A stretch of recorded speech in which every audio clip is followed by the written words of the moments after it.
say their argument is that one governor out of 15, 5 MPs out of however many are the only ones who seem to be on the rebel side.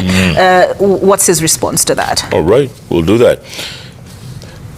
Babu Wino coming up in a little short while. In the meantime, Citizen Planet is back.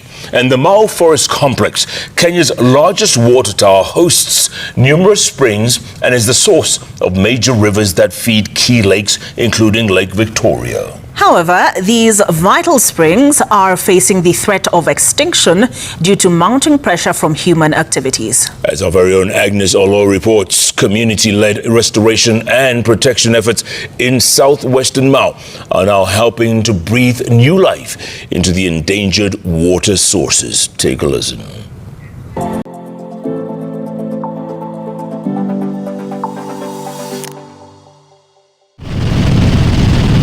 The Mau Forest Complex, Kenya's largest mountain forest ecosystem, a critical water tower, and the source of 12 rivers and 5 major lakes serving millions across Kenya, Uganda, and Tanzania.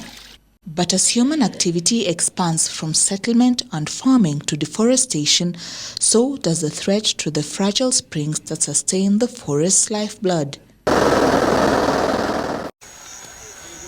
86-year-old Mary Ngeno, a resident of Siomo East Village in Bomet County, has for more than 6 decades trekked up and down the slopes of the forested Tiriakan Springs in search of water. Tunachota kutoka huko mtone.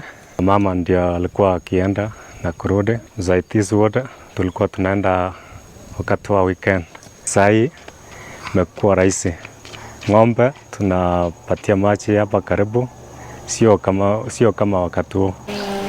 The extinction of Tiriakan Spring would have dealt a major blow to Mary's family, especially now in her advanced age, which has left her immobile. Recognizing the risk, the community came together, embracing collaboration between residents, private partners, and public stakeholders in a restoration and protection initiative that has become central to safeguarding the spring. While some community members contributed labor and building materials to ensure the project's success, Mary offered a portion of her land to host a community water tank now used to harvest and store seepage from Tiriakan Spring. A 2021 report by Isla Initiative for Sustainable Landscapes shows that of the 22 Mau landscape blocks, the southwestern Mau block was highly degraded, raising the alarm for urgent intervention because catchment degradation is on the rise with no clear mitigation measures in place. Water availability is declining due to pollution and catchment degradation, and awareness levels among users is low. People assume that if they dig a water source, they'll get more water, not knowing that they're interfering with the flow, and in most cases that spring would definitely disappear. Msitu ilikuwa inaumia kwa nini? Kukata miti, kuchoma makaa, ama ile kitu ilikuwa inaumiza msitu kabisa kabisa. Ile msitu inastahimili, inaweza sustain ng'ombe wangapi? 4,000. Na ilikuwa na kiasi gani? 24,000. So mara 4 ya ile ng'ombe, mara 6 ya ile ng'ombe ambayo huo msitu ingestahimili. Reviving and protecting the spring ice has transformed water access, with solar-powered systems now pumping water directly to homes. The infrastructure has eliminated the need for residents and livestock to fetch water at the source, improving hygiene while also preventing the delicate spring ice from being trampled and degraded.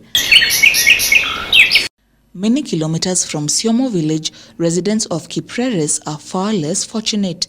Like many other villagers, Faith Cherotich and her children have for years trekked to and from Bethel Spring in search of water.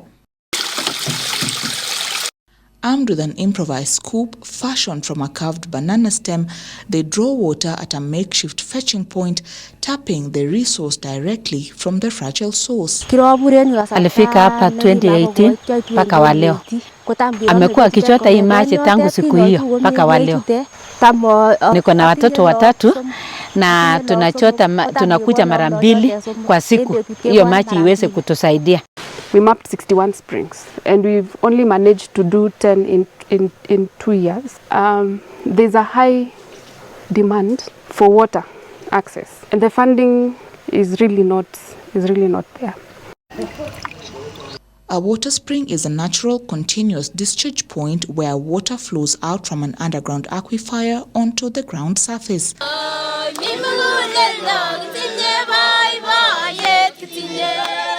On the Enhancing Springs Protection Access and Livelihoods project, a blend of green and grey techniques drive the restoration and protection process. There are several. One, the green technique involves fencing off the spring area to secure it from livestock and human intrusion, while planting indigenous trees to restore the area into its near original state. So we have two types of springs. There's the low-yielding springs, where we have hand-washing facilities as well as facilities for livestock. Those springs, the infrastructure is normally between 1 and 2 million Kenya shillings. Then the larger structures that have solar systems that pump the water up to bigger tanks and water kiosks could cost up to 6 to 8 million Kenya shillings. The grey technique, on the other hand, involves building human and livestock structures around the spring area to ensure water quality and protect the spring eye from livestock and human stepping. To ensure water purity, a multi-stage filtration blanket comprising large stones, gravel, sand and a polythene sheet purifies the water directly from the spring eye to the collection chamber. the main reason of this one is like just like the name, the collection chamber, is to collect the water so that you are able to draw it using the lines. So now you draw it using those pipes directly now to the sump. Then now from the sump we install a solar submersible pump, which is supposed to pump now to the highest point, to that 25 cubic tank at Kipkoris and the other 25 cubic tank at Kures. One thing I can assure is hiyo maji haitaisha kwa sababu we now have a continuous flow and then we will not have in any way backflow. Communities are actively involved through Springs Improvement Committees while also attending mentorship sessions on conservation and governance. They shoulder the costs of tree planting and work to ensure neighbors adhere to best environmental practices, a collective effort that is strengthening community leadership, improving project management and building confidence in managing shared water resources. Tumeweka bei ya maji shilingi 2 na 50 cents ba 20 liter. Atulipishi kwa ajili ya kuuza, ni for the benefit ya maintenance in case ya breakage ya pipes ama nini. One of our key activity was to ensure that the Water Resources Regulations 2025 and also the Water Act 2016 are observed when it came to the abstraction, because these springs forms the headwaters of the major rivers, including the transboundary Mara River system. So, and the abstractions from here, they have to be documented and properly controlled to ensure that the rivers do not dry during the dry season.